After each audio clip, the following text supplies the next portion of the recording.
Hi, Hello. Hi, Bob. How are you? good. How are you? I'm going well, thanks. I'm Good. going well. Nice to see you. Good to see you. Mm. So, if you don't mind, I'm happy to just start the interview, unless there was anything that you wanted to discuss before we get started. Well, what's it all about?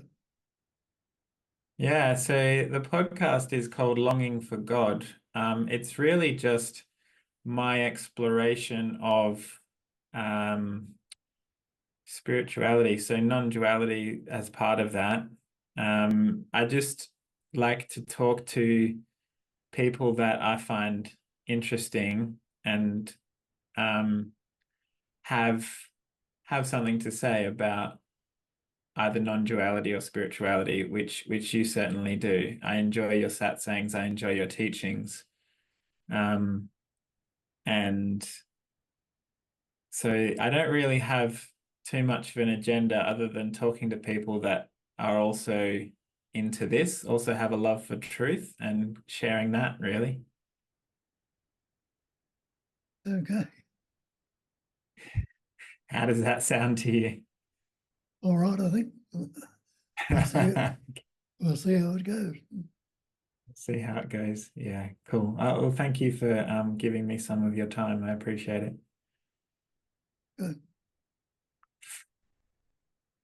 So, welcome to the Longing for God podcast, Sailor Bob.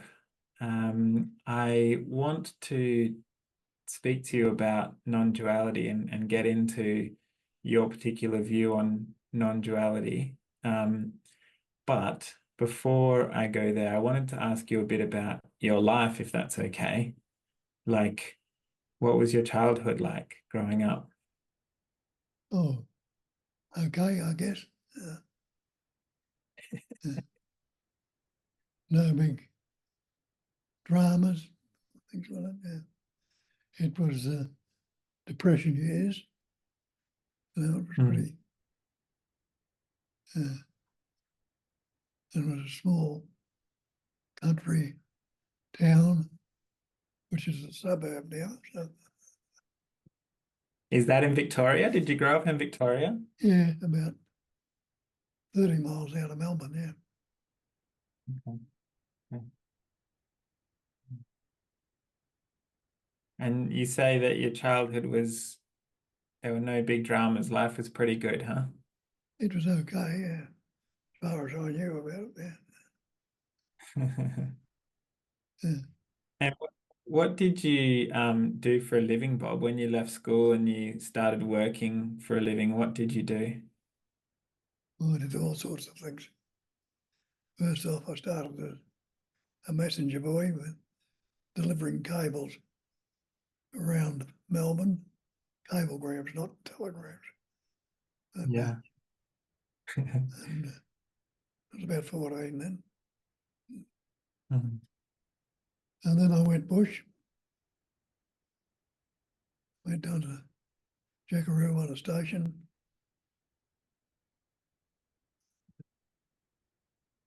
then fruit picking and all sorts of jobs like that, knockabout jobs, and joined the Navy when I was 17. Mm. Didn't last there too long in that.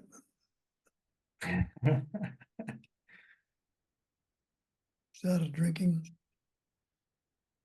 around about At 15, what age 15. did you start?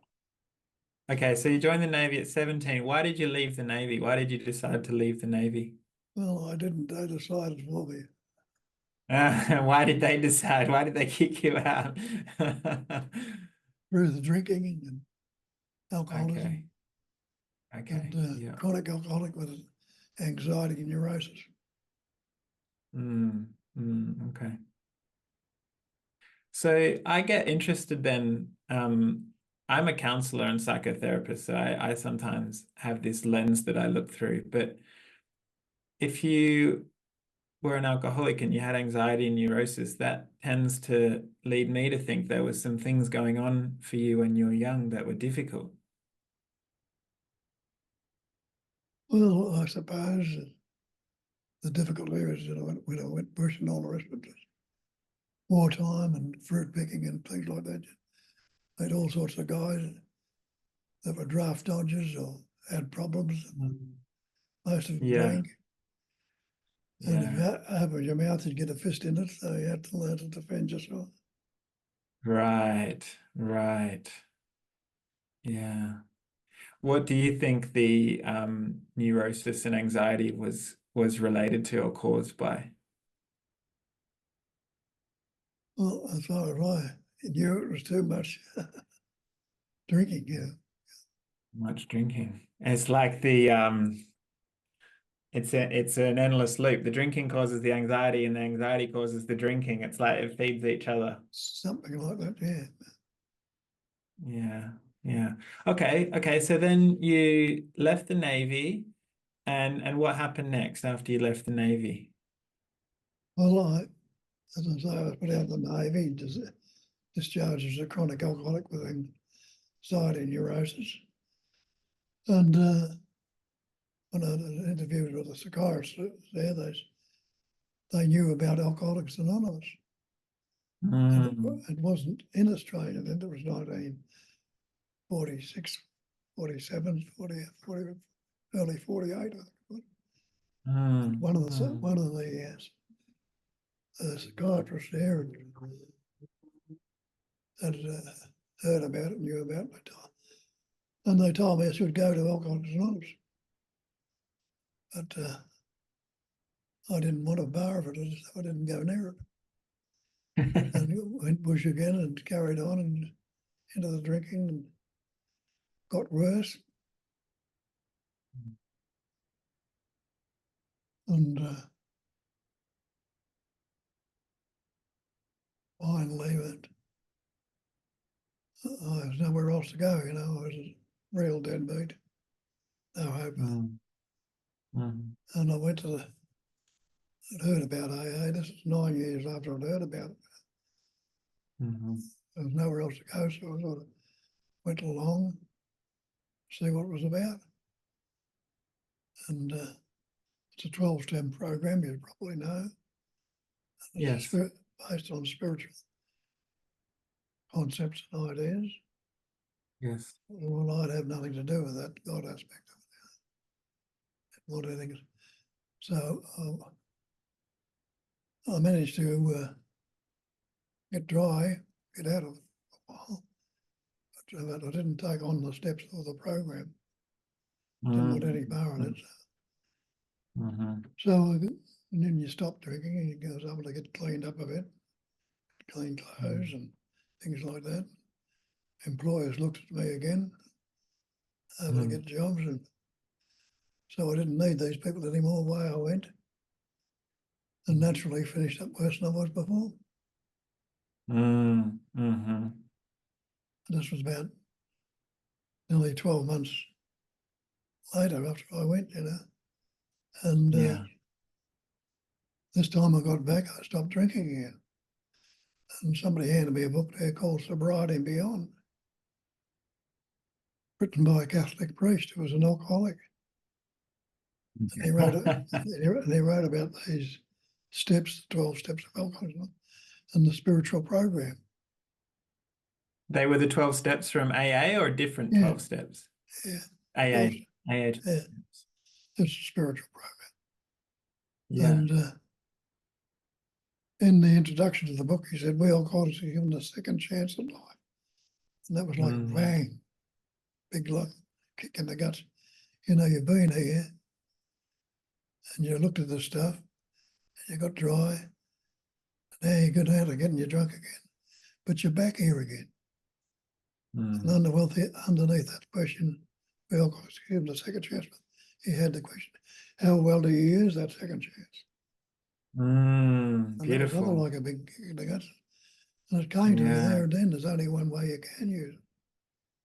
Find out what it is. It's giving you, maybe there is such a thing as a higher power, which they call a higher power. God as you understand him, which I didn't understand and didn't want to. So that I had to look into these things before. And being a Westerner, I looked into Christianity and going to churches, looked into all the different religions. Finally, it turned me to the Eastern stuff. Yeah. And What got you onto the Eastern stuff, Bob? What was that first initial taste of Eastern spirituality? well, there was a book called In Tune with the Infinite. It was one of the New Age books at that stage, and they talked about, this spirit or God as understood in a way that rang a bell with me a bit, Yeah, yeah. And then I looked at other things about, then the infinite way came up, which is Christian Science background, Joel Goldsmith. And there was bells ringing in that, Yeah. And then it took me into, what was it? Oh, it was around at that time. I forget his name now. But anyway, it was I read his book, and about that time, the Maharishi, Mahesh Yogi, Yes. came out here. It Yes. was this SRM, then Spiritual Regeneration Movement. Then it becomes TM, Transcendental Meditation. And he was in Melbourne, going to everything of it, and heard him speak. And something there made me go and get initiated into it. Something I had to ring a bell. Yes. And I had an experience there that turned me around. What was that experience? Can you describe that experience for me? Well,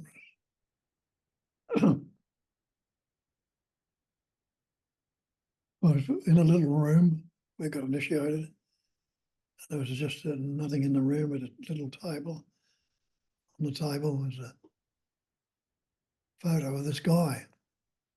Didn't take much notice of it. But you had to take along a little gift and piece of cloth or something like it, something else. And did A handkerchief, some flowers, and there's one other object. Yeah. But I've done that initiation ceremony. Yeah. Well, I did that, went along there, and that was what I started, gave me a mantra in the air, and started repeating that. Yeah. And I had a great experience, feeling good, and all the rest of it. And it died off after a couple of days, and I'm walking down the street to the station, going to the work. Sorry, can I just interrupt you there, Bob? I'm interested. You said the experience died off in a couple of days. So do you think that was a satori for you that lasted a couple of days, a glimpse of truth? It was a glimpse of it, yeah. But beautiful. Yeah, it's unusual for it to last that long. And I thought, I wasn't sure it was real or actual or not, so it didn't. Yeah. It disappeared, but I'm walking down the street to this job early one morning, to the train, and on the way down this, I sort of lit up inside, and there was this picture of this guy. And it wasn't the Maharishi, it was the Maharishi's teacher, which was the photo that was on the table, which I took it, didn't take any notice of it, but there it was. Wow. And that turned me around. And got to work, and Wow. people said to me, because I was a nasty bastard at the time, and they said, "What's the matter? What's the matter with you? You're in love or something?" I said, "Yeah," but it wasn't with a woman; it was with the world. And that made the search much keener. So I got right into it then. So I followed the Maharishi for a few years, and then it was starting to get ordinary. I was having all sorts of Kundalini experiences and things like that. And I saw this photo in the paper one day, and a fella sitting on a stump with his legs crossed, and it was Muktananda. And something said, "You got to go and see this guy." And he was coming to Melbourne at the time, so I went and saw him. And got another initiation there, different one, but that was the way I went again. And so I finished up going over to India in his ashram. Wow. 1970, 74, 75, I went there, I think. Yeah. And I was there following his program and always loyal to the guru, didn't want to look at anything. But people were telling him about this fellow, this Nisargadatta, and offering me the book. No, I wouldn't have borrowed it. I was terrific. And one day I went into a bookshop there, looking for a book to read, something to read, I was reading all sorts of different stuff. But there was nothing I could like there at that time. But I'm going out the door, and a fellow behind the counter said, "This is the book you want to read." Held it up, and so I am that. Now I've been offered that by others, and I've been offered to go. People take me to see this, so I wouldn't have a vote. It's similar this to. is too much of a coincidence, It's similar to Alcoholics Anonymous. When you first were introduced to Alcoholics Anonymous, you pushed it away, but it kept coming back for you in your life. And same with Nisargadatta, you initially were pushing him away, but he kept coming into your life. Yeah. And so, and I saw the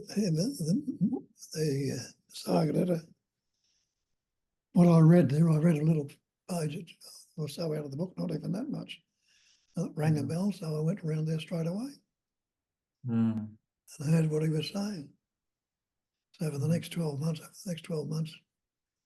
I was seeing him, a couple of times a week, or as often as I could get away from the ashram. I'd go around and see him. And that was it, It's gone ever since then. I came back to Melbourne and was going to AA again, something to do, and started talking there, and people started to hear what I was saying. Beautiful. A lot wouldn't have a bar of it because it wasn't exactly the AA program, but some did. One woman came to me and said, "I want what you've got and I like what you said, so able to talk to her." And she heard it. 40 odd years or so now later, she's still going strong. There was another wild Irishman there, was dirty on the world and everybody in it. He'd been raised by the Catholic priest, and he thumped the table when he was pregnant. He says, "Souls." He says, "I got 3 souls. The soul on each of me shoes me arsehole," he said.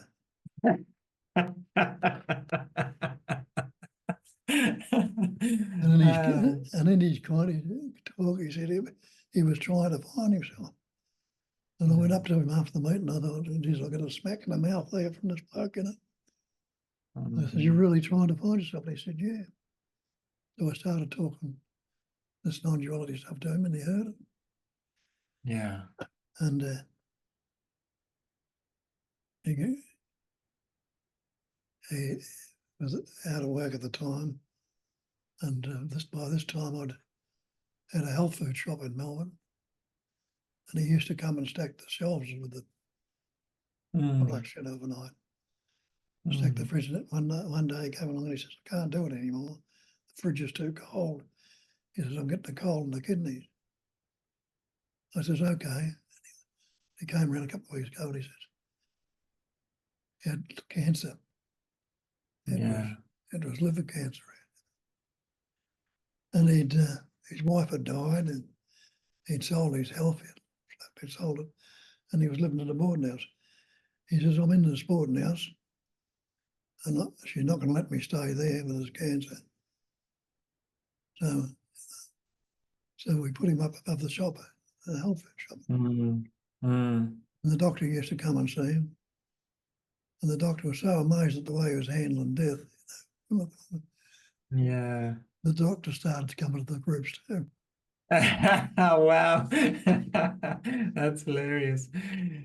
Anyway, he died, and others came along, and it was mainly alkies and druggies I was talking to all the time. And that's where the name Sailor Bob come from. Because AA is an anonymous fellowship. They only use their first names. There was Brighton Bob, there was Geordie Bob, Madangatang Bob, Big Bob, and I was a seaman at the time. I got the name Sailor Bob, or I had been a seaman, you know, where they knew me. Yes. So I got Sailor Bob, and that's how the name came from. Stuff. Yeah, beautiful, beautiful. That's a great story. And I mean, go ahead. I said I've been talking about it ever since. Bob, do you make a distinction between a seeker that is enlightened and not enlightened, so established in that non-dual awareness, and interested but not yet established in it? Yeah. Well, when you look at it, there's really no seeker. Yes. It's the basic scriptures, most of the basic texts from the old days say it's only one. If you believe in God, it's only one God, one intelligence, and everything is that non-dual, non-duality. So to try and set something up, which I tell you, a higher power or greater power, there's no higher power. It's all the one power. If you like to call that God, that's just another label. We put labels on everything. Yes. The words or labels are not the thing. You can't drink the word water. You can't swim in it. You won't drown it. The word fire. We can't cook with it or eat yourself. What's this word God? Tells you in the Bible, in the beginning was the Word. The Word was with God. The Word was God. That's all that God is, the Word, which we talk of. It is the one power, the one essence. It's not God and me or God and me. God is all that there is, if you like to use that. Yes. It's the one essence, the one life. As Christ told you, I am the way, I am the truth, I am the life. He wasn't talking about himself. He's talking about that sense of presence, that life. That's the way, that's the life. Yes. And he called that the Father. He says, no one can come to the Father except through I am. Through me, me is I am. I am is a sense of presence. Yes. And when you look into that, all the ancient texts will tell you that. Moses on the mountain when he's talking to the people there and having trouble sorting them out, they're playing up a bit, and he's got to do something about it. So he sits there, and it came to him when he was sitting there looking into it, these tablets came to him. He says, this is a good thing for people to work for, but he says, I've got to take these who are trying to tell them to the people. They're not going to take much notice of me, so who will I say sent them, gave to me? And it came to him there and then. He says, I am sent you. Tell them I am sent you. And he realised himself then on the point, I am that I am. I'm already that. Yeah. So it made it a lot easier to express it to different people. Yes. Yes. Yeah, I love that way that you're phrasing that. Is just that God is everything and there is no separation, there is no separate me or separate you. And I really appreciate that that view, because it's very humbling. It strips away all of the crap that we normally engage with you know, money and power and all this, the material stuff in the world. But I do want to ask, because, you know, something you'll say in your satsangs often that I've heard you say is there are all these patterns, shapes, and forms playing out in the world, and they appear and they disappear. Those patterns, shapes, and forms, we can say that Nisargadatta was a certain form in the world, and he was quite a realized being. And I, even as I'm saying that, I'm realizing that I'm creating him as a separate being through saying that he was quite a realized being, because it's already setting up a comparison. But I do feel like Nisargadatta lives in that presence. You know, well, when he was alive, he lived in that presence. And an alcoholic in the gutter that's a deadbeat is not living in that presence. He's very contracted. He's resisting life. He's putting up defenses. You know, he's doing all of these things to create separation. And so within the patterns, shapes, and forms, there's distinctions that we can make. Would you agree with that?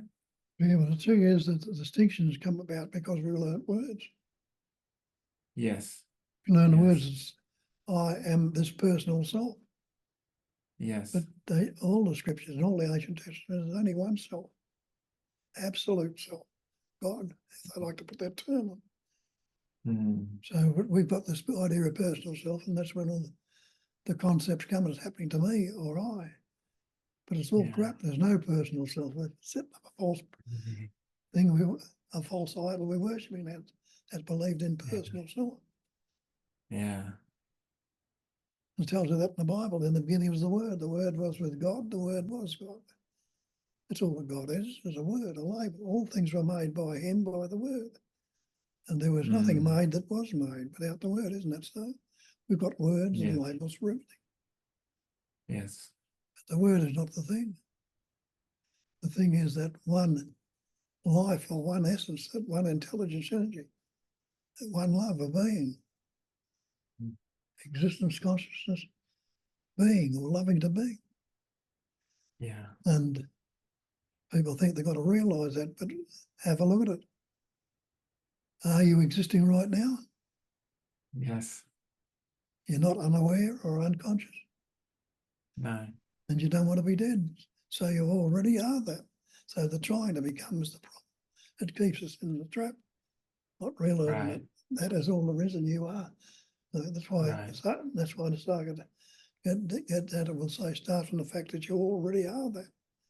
And they tell you that in the scriptures. There's only one self, Atman, no personal self.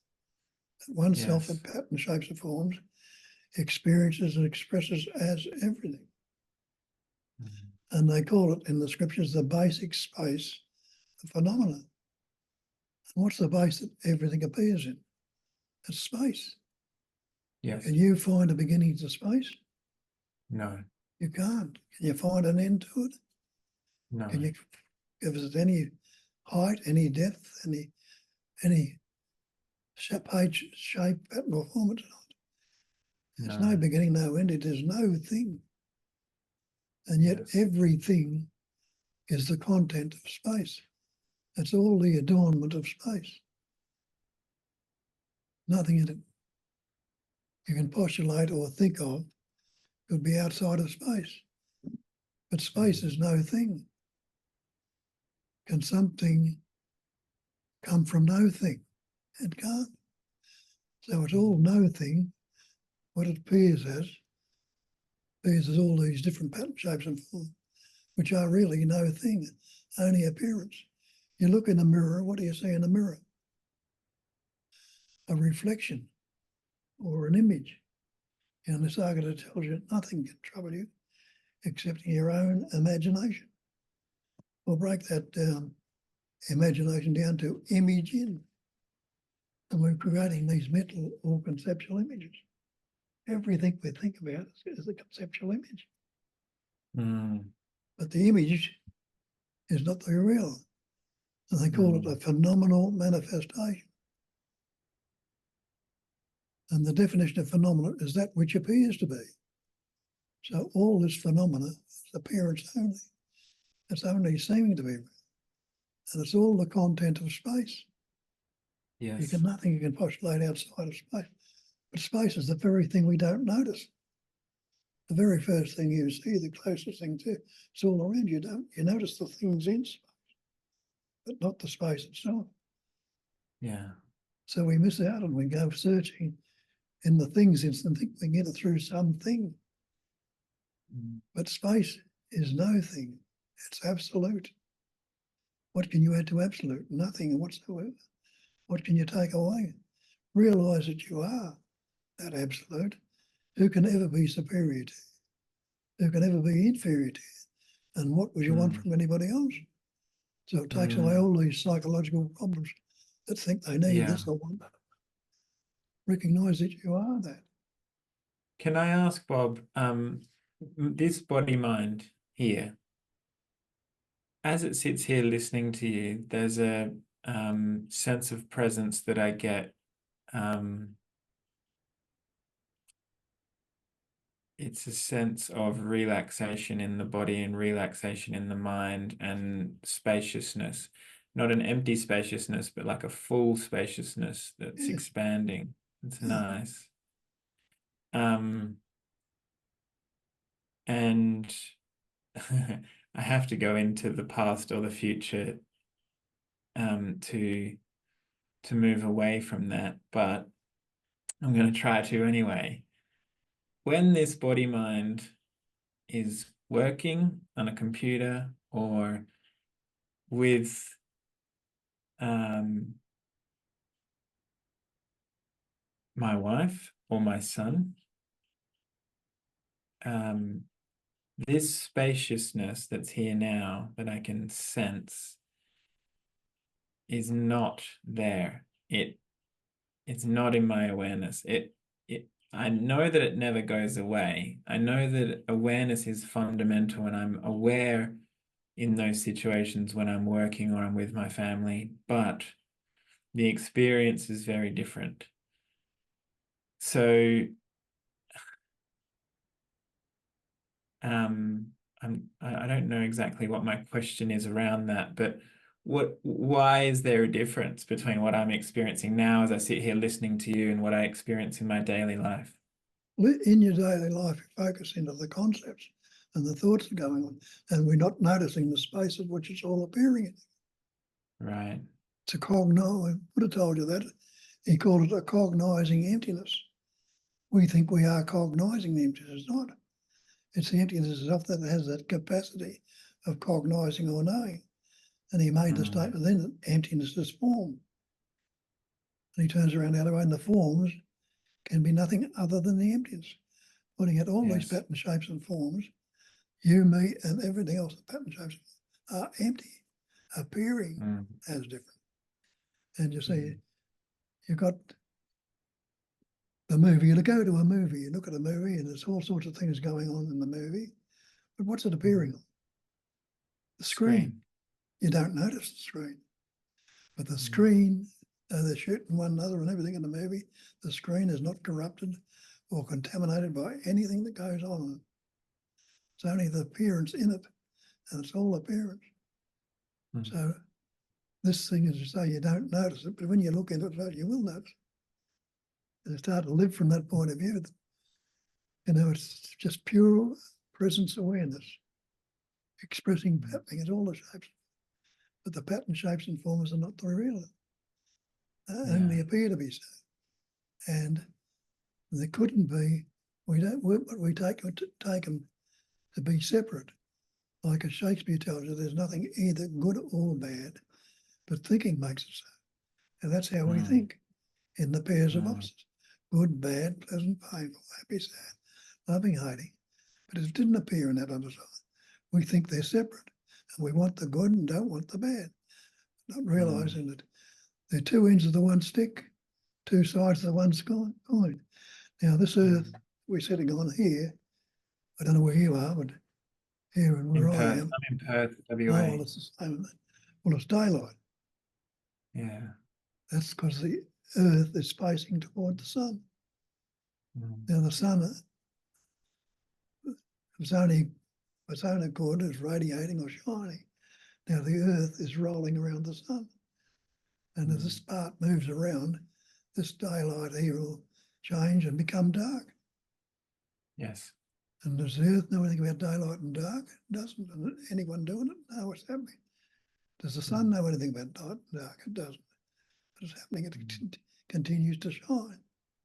You go outside a cloudy day and you don't see the sun.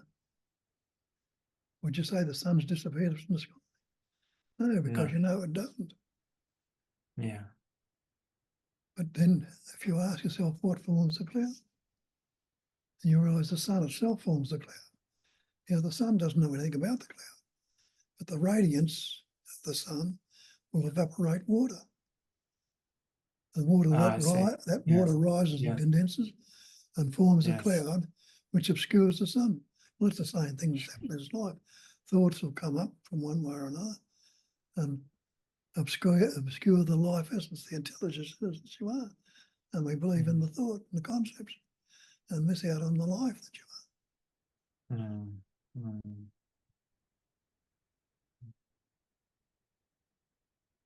are. As Christ says, I am the way, I am the truth, I am the life. People thought he was talking about himself. He was talking about that sense of presence, that I amness. And that's all the I amness is. Not the word or the concept, but the sense of presence. Yes, it's a very important distinction, that the I am being the presence, because as soon as you interpret what he's saying as I am God, my personal self is God, and I'm the only one who can bring you salvation from your sins, you get a whole different interpretation of what he was saying. Yeah. Then he's speaking about the presence that we all are. That's a very different interpretation of what he's saying. And it's everything that we are, it's already that.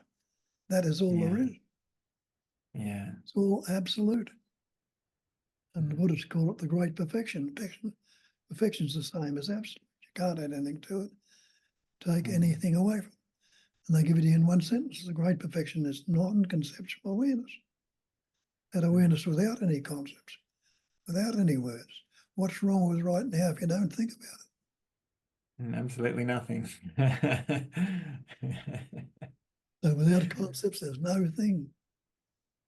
Yeah. No thing's not a vacuum of a void.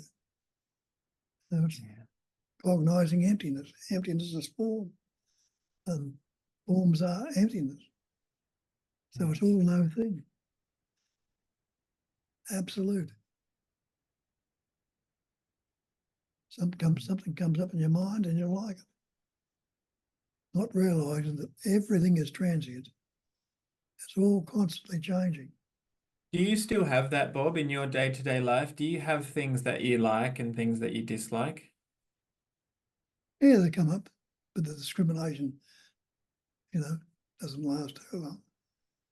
So let's say you eat an apple pie and you go, well, that's really nice. I really like apple pie. I'd like to have some more again. And you step in dog shit and you go, oh, I don't like stepping in dog shit. It smells and I don't like it on my shoe. Yeah. That still happens for you. You still can say, yeah, I like this. I dislike that. Yeah. It's not the big deal it was before. When you separate and one's fighting with the others, you leave it as it is, because there couldn't be day without night. There couldn't be silence without sound. There couldn't be goodness without badness. Couldn't be happiness without unhappiness. Those pairs of opposites are not separate. Yes. They're two ends of the one stick. They couldn't be otherwise. And leave them as there is, as was. The earth rolls around them and faces the sun again. It's constantly transient, but it's all happening naturally and effortlessly. So there's pairs in the pairs of opposites, but they were never separate.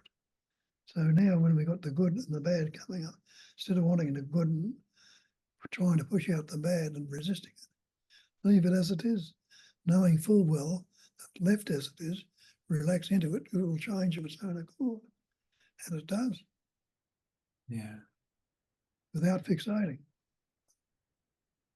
We fixate on it and attach to it and keep it there. And that's one of the there's a couple. Detach.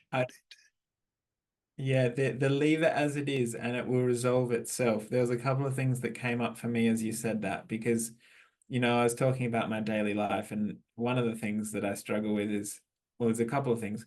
One is I have an 8-month-old son, and so it's stressful with him at the moment because, you know, babies are stressful. They don't sleep, they poo their nappies, they need to eat food. You know, they're just stressful. It's just how it is. But a lot of the time when I do just leave him to develop on his own and play on his own and solve his own problems, there is a resolution that comes about without me interfering. I do notice that, you know. Obviously I have to take care of certain things, like I have to make sure he's fed and he's clean and everything, but there is a certain way that me letting go of control, me stepping back from feeling like I need to do something about situations will bring about resolution on their own. Yeah. Yeah. As, Yeah. as Benki told you, a Zen monk in the 16th century, everything is perfectly resolved in the unborn mind. Why Yeah. exchange the unborn for thought? And that's what we do, Yeah. instead of letting it resolve itself. Yes. And the little child, they say that little child, how old is he? 8 months. He hasn't learnt any words yet. So he's Oh, he flipping. knows mama and dada, and that's about it. Yeah. He will start. Yeah, he doesn't learn many words. No, just pick him up then. So he's prior to the word. That's what we don't realise. Yeah. We're prior to the thought. When the Yeah. words come upon us, we take the thought or the word to be real. Yeah. Yeah, his pure innocence, his pure being. He's just Pure present. life. Yeah. Pure life. Yeah, that's right. He is. It's beautiful to witness. Yeah. Yeah. And I you wanted to and ask you you, and everybody else is that already.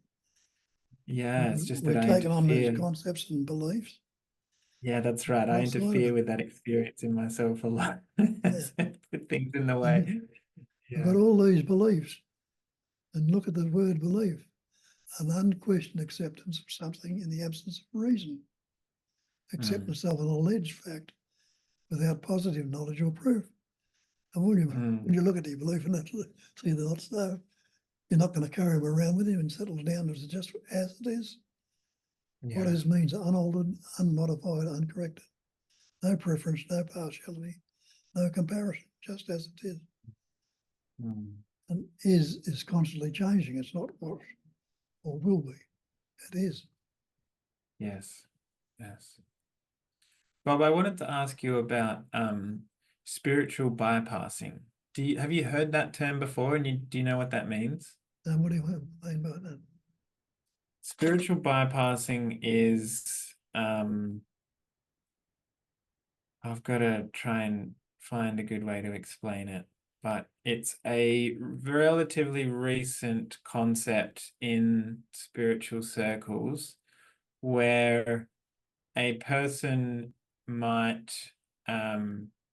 oh, here's a good question for you, just to see if you have a reference point for it. Have you heard of Carl Jung before? Yeah. And have you heard him speak about shadows? No, I've read a bit of his stuff, but I've forgotten.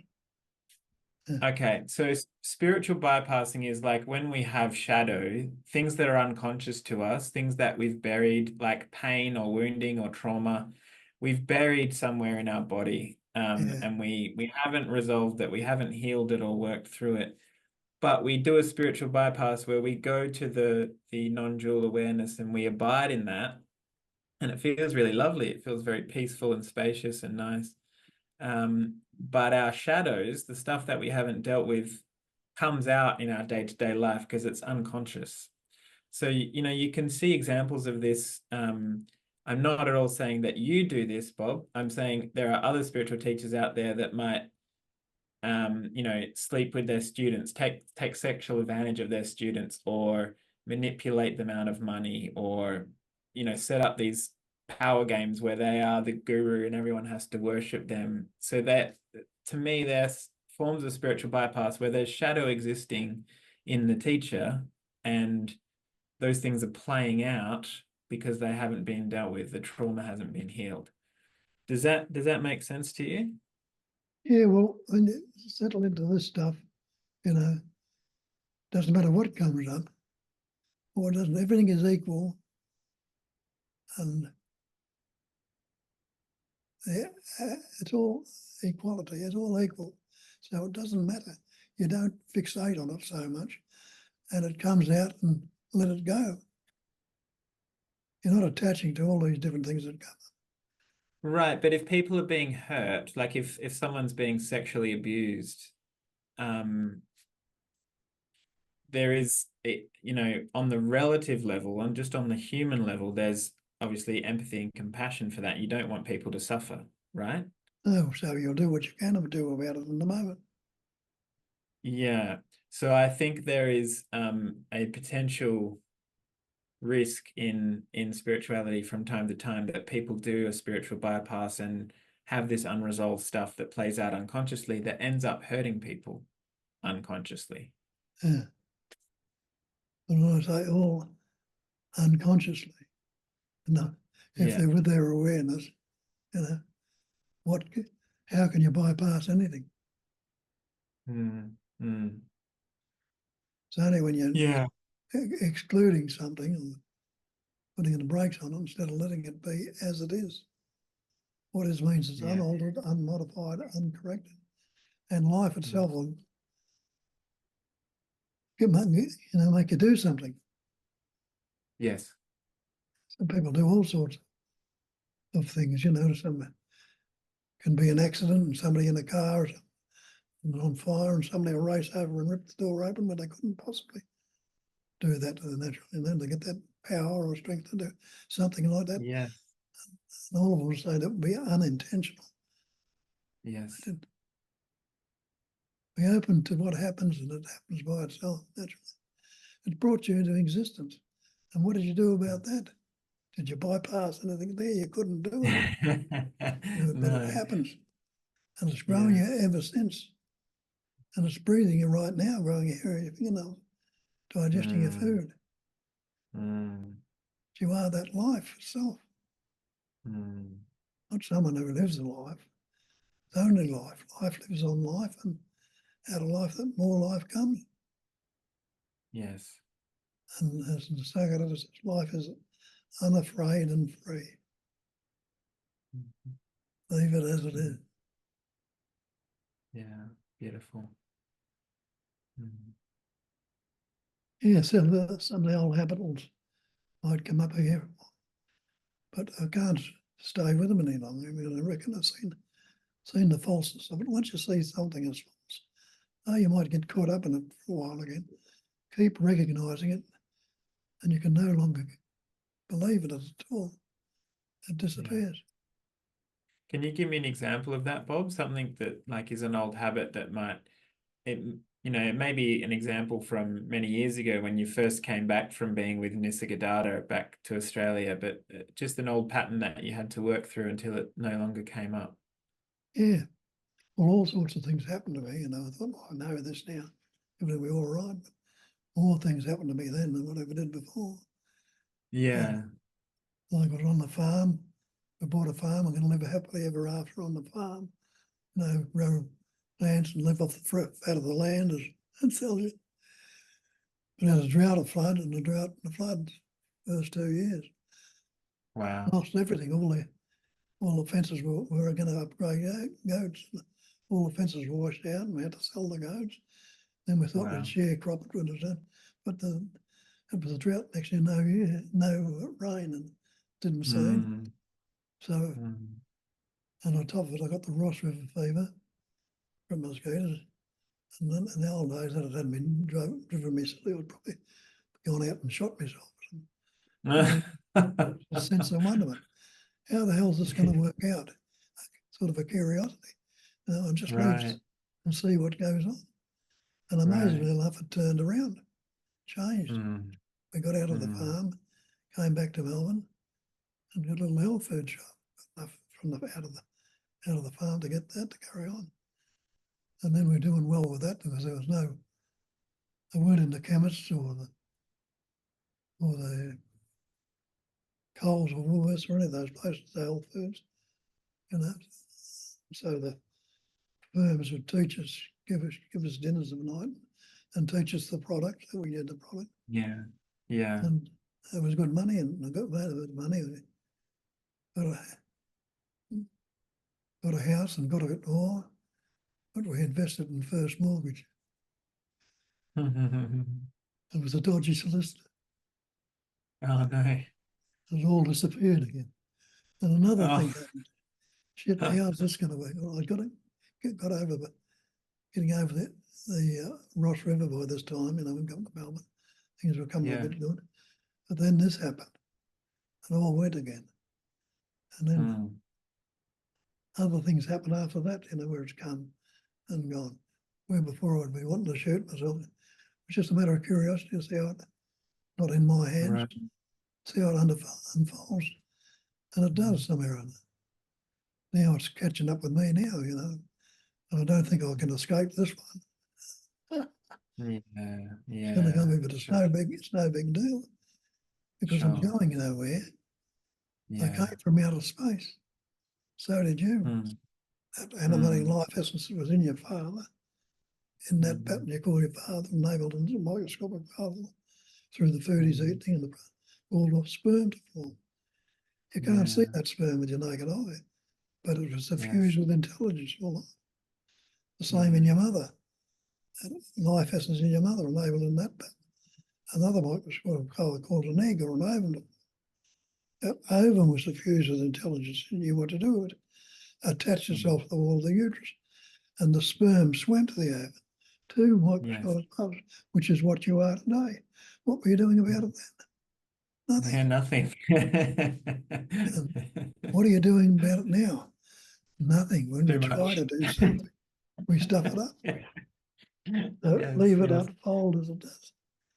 Yeah, I like that. I like that. I wanted to ask you about your chemotherapy treatment because you're going through chemo at the moment, and you You what? said that I'm off it it's at the catching. moment for a Oh, you're couple of off it at the moment. Oh, great. That's good. Um, and you said that life is catching up with you now, but you just are letting it unfold as it wants to. yeah. So Well, so I what? didn't get all the cancers. There's one in the rib cage, and it's off off the chemo. It's starting to play up a bit again, So I'll probably have to do something about it, or it'll probably get me one way or the other. It's going to, in the throat, Yeah, got the Parkinson's as well. The throat's getting sore and drooling yeah, everywhere. And then I got the what has to be, what they call it, the bag on the guts and yes, stuff. So I got a couple of, yes. so it's all happening. They got to have somewhere to live. The bugs. It's very kind of you to host them on your body. But I know there's nowhere I can go. I Mm, came from outer space. When this pattern dies, it'll either go into a box or be burned, and all that will break down. It'll break down into space again. yeah. So nothing can be added to it, nothing taken away. There's such a freedom in that. Like the way you're consciously aware of your own, well, we're all going to die at some point. Like there's no escaping death for any of us. But the way you speak about it, there's so much freedom in it. Like I came from Yeah. outer space, I'm going to return to outer space. It's like there's no fear at all. It doesn't sound like there's any fear in you. No, Yeah. I didn't remember my birth. I won't remember my death. I won't know what my Yeah. last breath's going to be. Yeah. Hang on, this is the last breath. Oh, it wasn't. This is what it was. Maybe it's this one. Yeah. Oh, it's very beautiful, a very beautiful way of living. Yeah, well, it's not me that's doing it. Mm. Mm. That idea of a me has all but disappeared, very little of it there. The Yes, little bit that does come up is of no concern. And the further it goes, the less and less interest. yes, yes. I understand. Yeah. Mm.